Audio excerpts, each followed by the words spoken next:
मैं जाता परानी जपता सत्य नाम ला। जपता सत्य नाम मिला संगी, जपता सत्य नाम मिला। गुरु के देहे नाम बुलाए बने हो पशु समान गा। बने हो पशु समान संगी, बने हो पशु समान। पंछी के मैं जाता परानी जपता सत्य नाम ला। जपता सत्य नाम मिला संगी, जपता सत्य नाम मिला। गुरु के देहे नाम बुलाए बने हो पशु समान गा। बने हो पशु समान संगी, बने हो पशु समान। पंछी के भाषा है अमृत वाणी, पंछी के भाषा है अमृत वाणी। सब संतो घोलो जी और धरा में बैठे कोयली सत्य नाम बोले जी। और धरा में बैठे कोयली सत्य नाम बोले जी।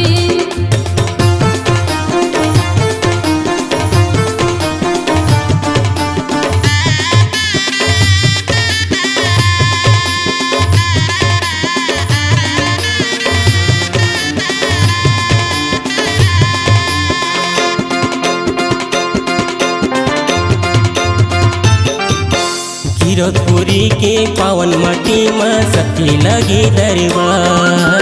सबके लगे दरबार संगी, सबके लगे दरबार। जम्मू मनो परानी मन कोयली के ले लो जुहार। कोयली के ले लो जोहार संगी, कोयली के ले लो जोहार। गिरधपुरी के पावन माटी में सबके लगे दरबार। सबके लगे दरबार संगी, सबके लगे दरबार। जम्मू मनो परानी मन कोयली के ले लो जुहार। कोयली के ले लो जोहार संगी, कोयली के ले लो जोहार। सबकी चलैया मंडहर भुला गे, सबकी चलैया मंडहर भुला गे। सबके आँखी खोल जी और धरा में बैठे कोयली सत्य नाम बोले जी। और धरा में बैठे कोयली सत्य नाम बोले जी।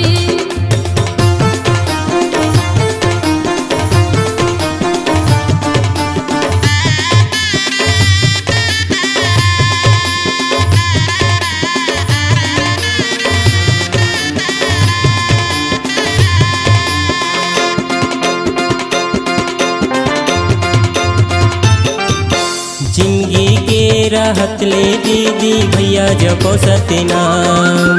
भैया जपो सत्य नाम संगी, भैया जपो सत्य नाम। जाए के बेरा मडहर तय पावे सतलोक महु भी निवास। सतलोक महु बे निवास संगी, सतलोक महु बे निवास। जिंदगी के राहत ले दीदी भैया जपो सत्य नाम। भैया जपो सत्य नाम संगी, भैया जपो सत्य नाम। जाए के बेरा मडहर तय पावे सतलोक महु भी निवास। सतलोक महु बे निवास संगी, सतलोक महु बे निवास। नाम है काचा पिंडी है साचा, नाम है काचा पिंडी है साचा। कंचन काया ढोला जी और धरा में बैठे कोयली सत्य नाम बोले जी। और धरा में बैठे कोयली सत्य नाम बोले जी। सत्य चलैया मंडहर भुला गे, सत्य चलैया मंडहर भुला गे। सबके आँखी खोल जी और धरा में बैठे कोयली सत्य नाम बोले जी। और धरा में बैठे कोयली सत्य नाम बोल जी। और धरा में बैठे कोयली सत्य नाम बोले जी। सत्य नाम बोल जी, सत्य नाम बोल जी। सत्य नाम बोले जी, सत्य नाम बोले जी। सत्य नाम बोल जी, सत्य नाम बोल जी। सत्य नाम बोले जी, सत्य नाम बोले जी।